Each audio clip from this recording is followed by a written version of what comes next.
Deux chiffres, pourtant incompatibles, ont fait vaciller le nord du Burkina Faso en quelques jours.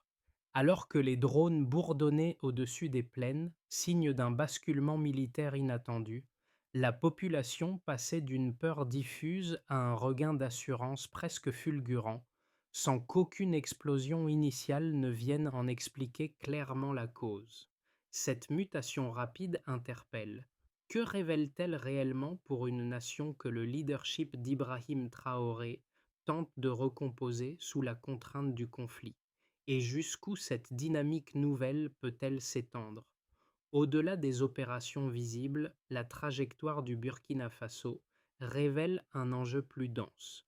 Comprendre comment une nation meurtrie réorganise sa sécurité intérieure pour stabiliser son avenir. La promesse implicite de cette enquête tient en 10 mots.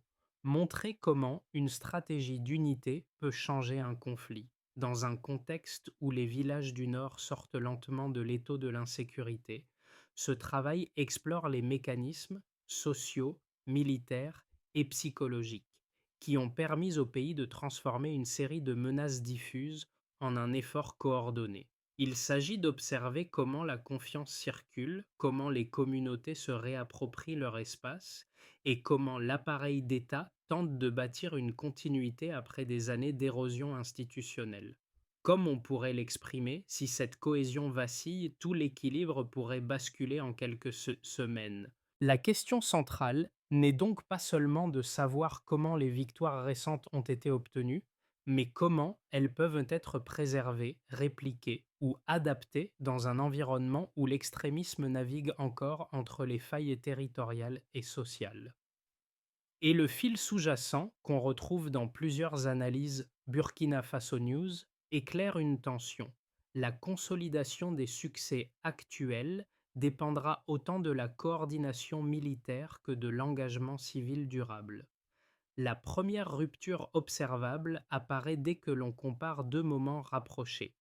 En l'espace de quelques semaines, plusieurs zones autrefois figées dans la crainte ont basculé vers une forme de réappropriation collective portée par un moral revigoré et par des opérations coordonnées.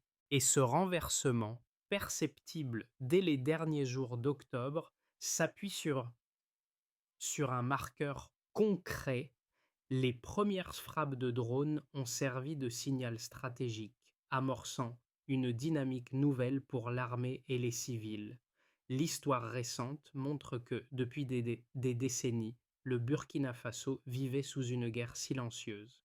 Les attaques à Djibo, Arbinda ou Yamba avaient progressivement transformé ces localités en cicatrices encore ouvertes. Les villages désertés, les routes coupées et la peur entretenue par des groupes armés venus de multiples horizons formaient une toile de fond où la survie passait avant toute ambition collective. Dans ce paysage fragmenté, la montée en puissance d'un leadership réorganisateur, référencé dans plusieurs analyses, Ibrahim Traoré Burkina Faso, a introduit un changement de trajectoire. Avec l'arrivée d'Ibrahim Traoré à la tête de cette recomposition, la logique de défense s'est déplacée, moins axée sur le poids de l'armement, davantage structurée autour d'un impératif d'unité nationale. Les civils ne voyaient plus seulement l'armée comme une présence distante, mais comme une extension de leurs propres efforts pour regagner un cadre de vie ordinaire. Les opérations de nettoyage, la réouverture progressive des voies essentielles et la reprise lente des activités marchandes ont matérialisé cette transition. Un détail souvent mentionné dans les récits locaux éclaire ce basculement. La seule présence militaire suffisait parfois à enrayer des semaines d'incertitude. Là où le vide sécuritaire laissait place à l'arbitraire, l'appui progressif des habitants a créé un socle de résilience. Cette articulation entre action armée et mobilisation communautaire a ensuite permis d'enchaîner des phases de reconstruction ciblées, conditionnant le retour partiel à la normalité. Pourtant, ce contexte renouvelé n'efface pas les années de dispersion et de violence. Il montre plutôt comment une séquence courte peut révéler un changement de paradigme, annonçant une lutte non seulement militaire, mais identitaire, où la souveraineté se redéfinit à mesure que les territoires se rebâtissent. Dans les premiers mois de la réorganisation sécuritaire, une figure récurrente émerge dans les récits des habitants, celle du soldat voisin, ce maillon humain qui relie les opérations militaires aux attentes quotidiennes. Ce n'est pas un héros spectaculaire, mais l'incarnation la plus concrète de la transition entre un État fragilisé et une population qui tente de retrouver ses repères. Sous la direction d'Ibrahim Traoré, cette présence de terrain devient un levier essentiel pour rétablir un minimum de continuité sociale dans des zones longtemps isolées. Pour illustrer cela, à la lisière de Yamba, un petit groupe de militaires accompagne des civils dans la remise en état d'un passage routier jadis abandonné. Aucune opération offensive, aucun affrontement, seulement la réparation d'un lien géographique vital qui permet à des commerçants de circuler à nouveau. Pour plusieurs familles revenues après des mois d'absence, ce simple geste marque un tournant psychologique plus profond que n'importe quelle statistique. Un autre exemple montre que, dans un village proche d'Arbinda, des cours improvisés reprennent sous un abri restauré par des habitants et quelques volontaires, tandis que des patrouilles régulières rassurent les parents. Les enfants, qui avaient appris à reconnaître le silence menaçant des nuits sans surveillance, réapprennent désormais à occuper l'espace sans scruter chaque bruit. Là encore, l'effet n'est pas militaire, mais social, un retour partiel à la routine. Ces exemples illustrent comment les premières retombées des opérations ne se mesurent pas seulement en territoire repris, mais aussi en gestes articulant protection et reconstruction. Au début, le nord du Burkina Faso vivait sous un bourdonnement inquiétant. Des drones qui survolaient les plaines sans frapper, simplement présents, comme une ombre mécanique annonçant une rupture imminente. Puis, quelques jours plus tard, ce silence chargé s'est inversé. Les premières frappes ont ouvert d'une séquence que personne n'attendait à cette vitesse. Entre ces deux moments, l'observation prudente et l'action décisive, s'est dessinée une bascule qui a profondément modifié la dynamique du conflit. La phase de déclenchement commence dans les derniers jours d'octobre. Les drones, dont la présence était d'abord perçue comme une menace diffuse, deviennent le premier indicateur concret d'un changement stratégique. Aucun tir au sol, aucun mouvement massif, seulement une préparation silencieuse. Cette attente, loin d'être une pause, est une manœuvre. Elle sert à cartographier, à observer, à anticiper.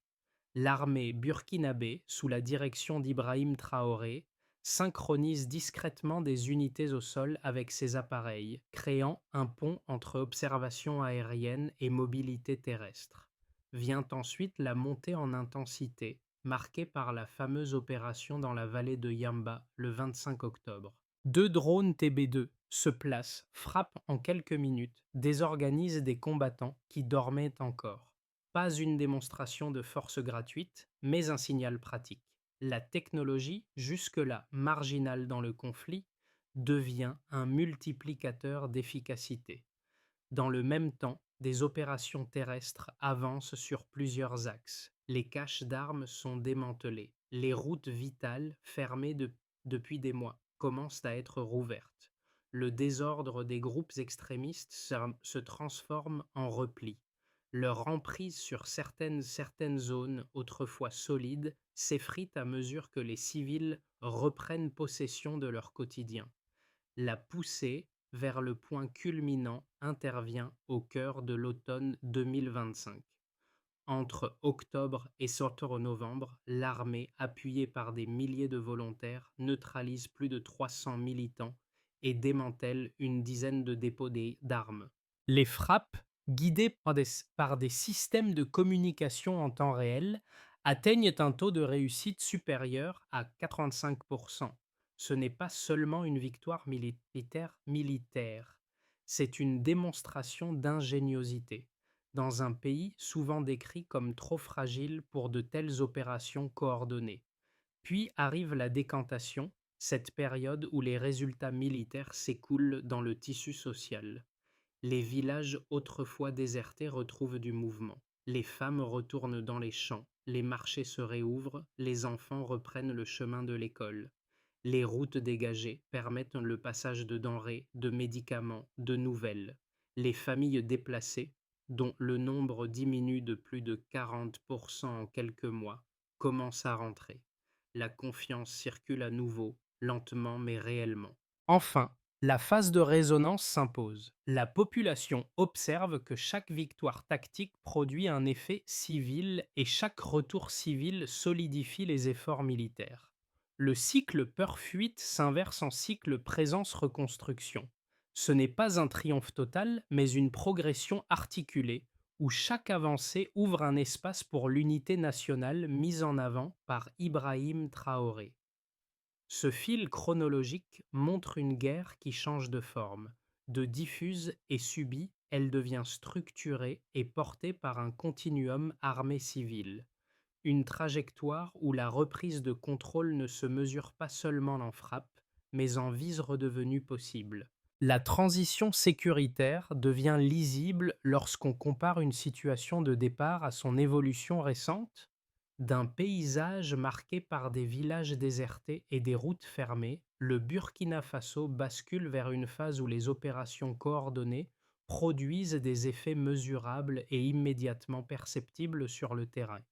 Ce baseline delta n'est pas abstrait. Il matérialise la manière dont un pays longtemps sous pression convertit une stratégie hybride en résultats concrets. On peut d'abord noter que plus de 300 militants neutralisés entre octobre et novembre 2025. Cette donnée illustre comment l'action ciblée peut réduire rapidement la mobilité adverse. Ensuite, il apparaît qu'une dizaine de caches d'armes démantelées durant la même période. Cette valeur montre que l'affaiblissement logistique transforme durablement les capacités ennemies. Enfin, on observe une diminution de plus de 40% du nombre de personnes déplacées. Ce pourcentage reflète le passage d'un climat d'exil forcé à un retour mesuré. Ces trois marqueurs, cités dans les analyses Burkina Faso News, condensent une dynamique plus large.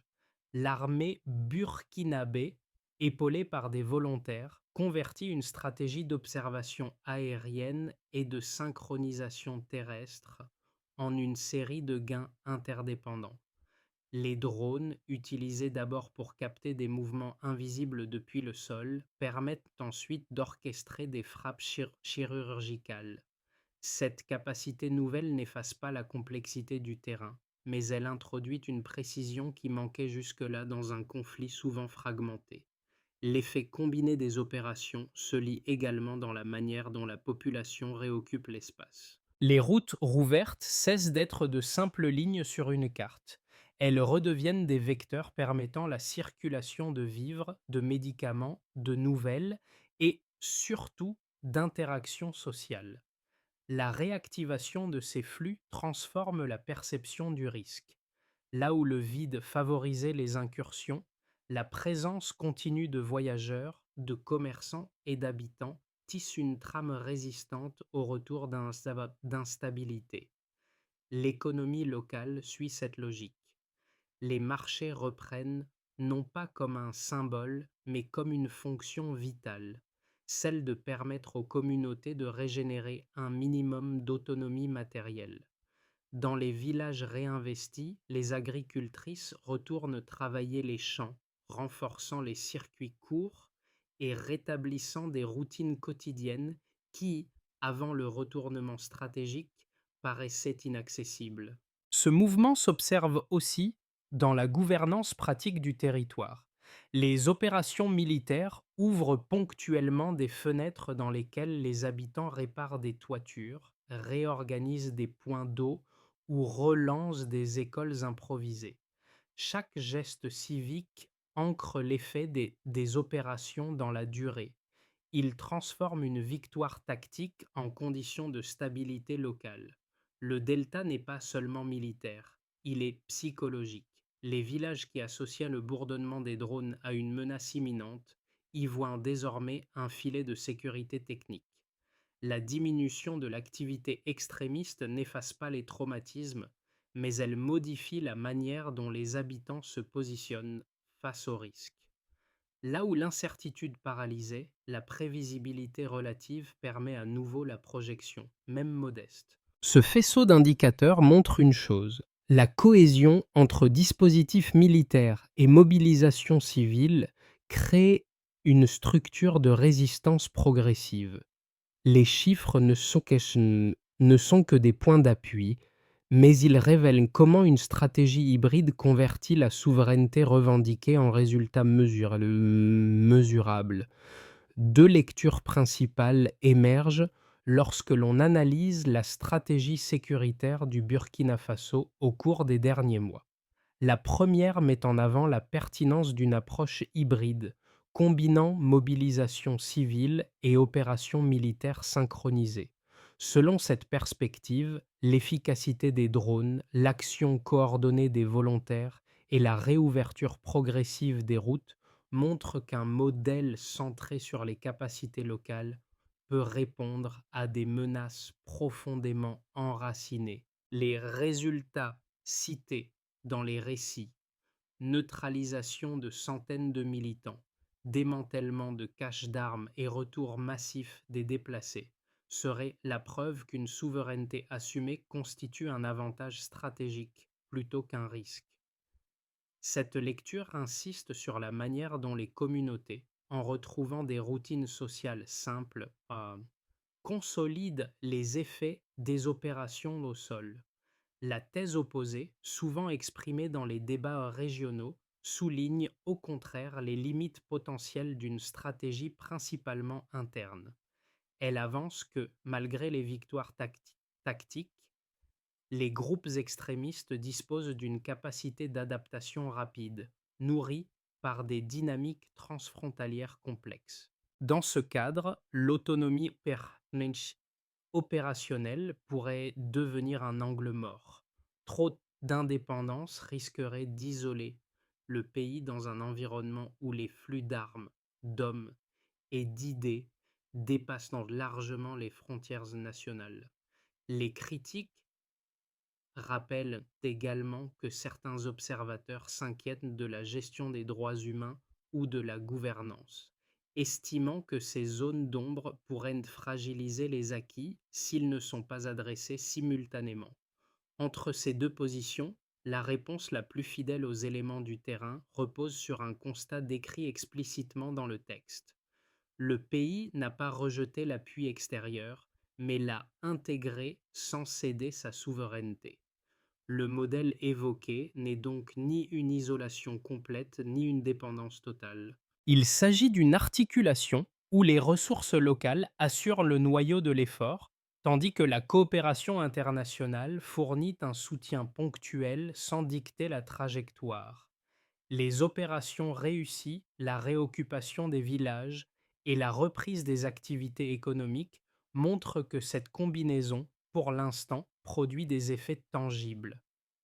Ce Stillman révèle une tension qui n'est pas un défaut structurel, mais un cadre de navigation, un équilibre mouvant, ajusté au rythme d'une guerre qui évolue sur plusieurs plans simultanément. Un pivot s'impose soudainement. Au milieu de la séquence militaire et civile décrite dans les mois précédents, un élément jusque-là secondaire se transforme en point d'appui: la manière dont les frappes de drones, articulées aux opérations terrestres, redéfinit non seulement la tactique, mais la perception collective du conflit. Ce déplacement d'échelle, pourtant discret, devient un révélateur. Sous la direction d'Ibrahim Traoré, cette synchronisation technologique donne un nouvel horizon à une guerre longtemps enfermée dans des schémas répétés. Là où l'on attendait une lente érosion des groupes armés, les opérations aériennes des terrestres combinées accélèrent le tempo. La précision des informations recueillies en temps réel réduit l'aléatoire qui dominait auparavant les interventions. Ce midpoint n'est pas une victoire définitive, mais un changement de texture. Les habitants réinvestissent, les routes rouvertes, les marchés reprennent, Les villages autrefois immobiles recommencent à respirer une normalité imparfaite mais tangible. La guerre ne se joue plus seulement dans les zones périphériques. Elle se joue dans la capacité d'un pays à transformer des avancées ponctuelles en continuité sociale. Et ce déplacement, même fragile, restructure les attentes. Si l'équilibre tient, le pays peut stabiliser l'élan construit depuis les premières frappes. Les effets des opérations menées depuis la fin octobre se manifestent d'abord overall au niveau national. La reprise progressive du contrôle territorial, appuyée par des frappes coordonnées et des avancées au sol, modifie la hiérarchie des priorités sécuritaires. Les zones autrefois réputées imprenables montrent désormais des signes de stabilité relative. Les routes rouvertes, longtemps coupées par l'insécurité, changent la circulation interne des informations, des biens et des personnes. Sous la conduite d'Ibrahim Traoré, l'État retrouve un espace d'action qui lui échappait depuis des années. Cette reconquête n'est pas totale, mais elle restaure un minimum de prévisibilité institutionnelle, élément central pour articuler les phases militaires et civiles. Sur le plan de la dynamique économique, les effets suivent un schéma en cascade. La réouverture des routes permet le retour des marchés locaux, catalysant des circuits commerciaux réduits à l'immobilisme depuis longtemps. Les agricultrices reprennent leurs parcelles et les commerçants réinstallent leurs étals dès que les patrouilles assurent un minimum de régularité. Les échanges se densifient non par un afflux massif de marchandises, mais par la remise en mouvement d'activités qui constituait le socle de l'économie rurale. Cette respiration économique naissante reste fragile, mais elle prouve qu'un environnement sécuritaire amélioré suffit à relancer des dynamiques vitales. Les conséquences au niveau démographique et social ont un impact tout aussi tangible. La donnée la plus significative est la baisse de plus de 40% du nombre de personnes déplacées en quelques mois. Ce mouvement retour ne représente pas simplement un flux statistique, il signale une réappropriation concrète des espaces de vie. Les familles rentrent dans leur village, réparent des habitations, réinstallent des points d'eau et tentent de reconstituer le tissu social dispersé. Les écoles rouvertes redonnent aux enfants une routine qui avait disparu. Le traumatisme n'est pas effacé, mais la possibilité de normalité commence à réapparaître. L'effet, au niveau régional, s'exprime dans une redéfinition des rapports de force dans le Sahel. L'opération conduite dans la vallée de Yamba, appuyée par des drones TB2, a résonné au-delà des frontières du pays. Dans une région souvent décrite comme prisonnière d'un cycle d'insécurité transfrontalière, le Burkina Faso montre qu'une stratégie autonome, articulée avec un soutien extérieur non dominant, peut redistribuer les équilibres. Les groupes extrémistes, habitués à exploiter les zones grises, découvrent un terrain moins permissif. Les États voisins observent l'évolution, non comme un modèle parfait, mais comme une démonstration qu'un pays longtemps fragilisé peut reprendre l'initiative. Dans cette configuration, un détail structure l'ensemble. Chaque gain militaire crée une ouverture civile et chaque avancée civile renforce l'effet militaire. Cette interdépendance mise en lumière dans les analyses Ibrahim Traoré Interview ou Burkina Faso News devient le moteur silencieux de la stabilisation. Elle ne garantit pas une victoire rapide, mais elle transforme une succession d'opérations en trajectoires cohérentes. 3 trajectoires se dessinent d'après les opérations de fin 2025. Dans une perspective centrale, les gains actuels se stabilisent. Les familles continuent de revenir, les marchés restent ouverts et l'armée maintient une présence régulière, reproduisant les schémas ayant permis la neutralisation de militants et le démantèlement de caches d'armes. Dans l'hypothèse la plus favorable, la reconstruction s'accélère. Les routes rouvertes renforcent les échanges, les infrastructures locales deviennent des points d'ancrage et la stratégie hybride du pays inspire davantage ses voisins du Sahel. Dans une hypothèse plus sombre, une résurgence extrémiste devient possible si un vide sécuritaire apparaît. Les déplacements pourraient repartir à la hausse et les tensions internes fragiliser les acquis. En fil conducteur, on comprend que lire ces trajectoires comme trois variations d'une même dynamique dépendantes de la continuité des efforts civils et militaires. Les évolutions récentes touchent directement la manière dont les communautés recomposent leur quotidien. Les routes ouvertes, les marchés actifs et les classes improvisées rappellent que la sécurité se mesure d'abord en gestes simples. Pour le public extérieur, ces changements éclairent la relation entre cohésion et stabilité. Reconquérir un espace, c'est réapprendre à l'habiter. Deux orientations se dégagent. Considérer chaque victoire comme un maillon d'une chaîne civilo-militaire et écouter les récits lots qui traduisent le sens réel de la résilience. Ces voies permettent de comprendre comment un pays transforme une fragmentation prolongée en effort concret de normalisation. La consolidation exige plusieurs leviers. Unité nationale, éviter les fractures et renforcer la représentation locale.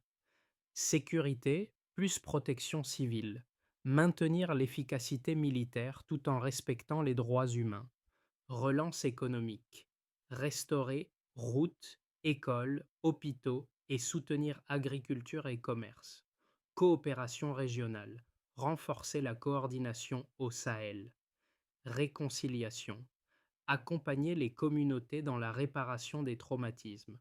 Sous Ibrahim Traoré, ces étapes peuvent s'articuler pour stabiliser durablement le pays. Les scènes du soldat voisin et des villages qui reprennent vie demeurent le symbole discret d'une reconstruction en profondeur. Sous la conduite d'Ibrahim Traoré, ces gestes quotidiens montrent qu'une souveraineté retrouvée passe d'abord par la reprise d'une normalité modeste. Familles revenues, marchés actifs, écoles rouvertes, autant de signes qu'un tissu social peut se reconstituer malgré les cicatrices. Comme on pourrait le résumer, la dignité renaît dans les gestes ordinaires. Les transformations observées au Burkina Faso invitent chacun à réfléchir à la manière dont une société se reconstruit par cohésion et persévérance. Soutenir cette dynamique passe par l'écoute et le partage de récits locaux plutôt que par des modèles imposés. Si vous souhaitez prolonger la réflexion, vous pouvez commenter, poser une question ou relayer ce récit. Chaque échange enrichit la compréhension collective.